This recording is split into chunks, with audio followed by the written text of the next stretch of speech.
किसी ने बड़ी अच्छी बात कही है, अगर आप उस वक्त मुस्कुरा सकते हो जब आप पूरी तरीके से टूट चुके हो, तो यकीन कर लो कि दुनिया में कभी आपको कोई तोड़ नहीं सकता। ये कहानी एक मनीष नाम के लड़की की, जो पढ़ाई में बहुत ही अच्छा था, जो पूरी क्लास में सबसे तेज था, जिसकी प्रशंसा करते टीचर नहीं थकते थे। और उस लड़के के घर वालों को लगता था कि जब ये बड़ा होगा तो बहुत ही अच्छा करेगा और हमारी जिंदगी बदल देगा। लेकिन वो लड़का बड़ा होकर जब 12th पास कर गया होता तो उस लड़के की जिंदगी बदल गई। उसके आसपास ऐसे दोस्त आ गए जो उसकी पूरी जिंदगी बदल दिए। रात को क्लासेस के बहाने पार्टी चलने लगी, घर वालों को झूठ बोलकर पैसे मांगने लगा। घर वालों को सब पता चल रहा था। घर वालों ने मनीष को समझाने की कोशिश की, लेकिन मनीष ने घर वालों को डांट दिया, ये कहकर कि आप लोग मुझे ज्ञान मत दो, मुझे सब पता है और आप लोगों के ज्ञान की जरूरत नहीं है मुझे, मैं अपनी जिंदगी खुद जी लूंगा। 1 साल के बाद जब रिजल्ट आया तब मनीष ने एक सब्जेक्ट में फेल हो गया। जहाँ ये फेल होने वाली बात आई, वहीं इसकी ईगो को हर्ट कर गई कि जो लड़का पूरी क्लास में टॉप करता था वो ऐसे अचानक कैसे फेल हो सकता है। और ये जो फेल होने की बात थी वो इसके दिमाग में इतना घर कर गई कि लोगों से बात करना बंद कर दिया और लोगों से मिलना जुलना बंद कर दिया और खुद को घर में बंद कर लिया। मनीष धीरे धीरे डिप्रेशन का शिकार होने लगा।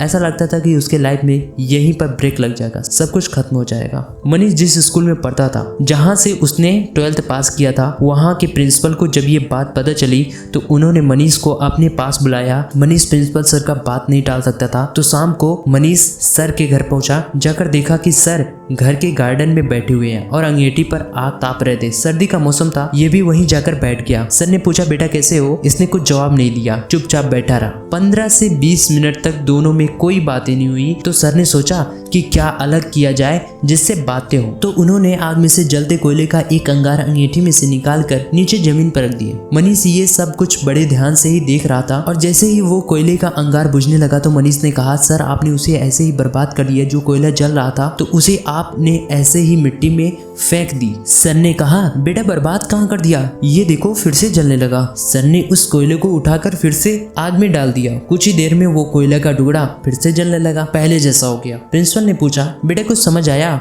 मनीष ने कहा, नहीं। प्रिंसिपल ने कहा, बेटा मैं यही समझाने के लिए तुमको यहाँ बुलाया था कि ये जो कोयले का टुकड़ा है ये तुम हो। अब जब तुम अंगीठी से बाहर आए, गलत संगति में गए तो बुझ गए, लेकिन अब वापस आकर जल सकते हो। बस शर्त ये है कि तुमको अंगीठी में फिर से वापस जाना होगा, अपने लाइफ स्टाइल को बदलने होंगे, अपने दोस्त बदलने होंगे। मनीष को सारी बात समझ आ गई, उसकी जिंदगी बदल गई। दोस्तों कई बार हमारे लाइफ में ऐसा ही होता है कि हम अपने सही रास्ते पर चल रहे होते हैं, लेकिन कभी कभी हम अपने रास्ते से भटक जाते हैं, अपने ट्रैक से अलग हो जाते हैं। वही हमारी जिंदगी में बहुत सारी प्रॉब्लम्स आने लगती हैं। अगर हमारी संगति अच्छी है तो हम अपने रास्ते से डिस्ट्रैक्ट नहीं हो सकते हैं। दोस्तों ये स्टोरी आपको कैसे लगी आप कमेंट में जरूर बताना। वीडियो को अगर लास्ट तक देखा है तो वीडियो को लाइक कर देना और छोटा सा एक कमेंट कर देना। मैं युवराज आपके सपनों को सपोर्ट करता हूँ, आप बने रहिए हमारे साथ। तब तक के लिए जय हिंद, जय भारत।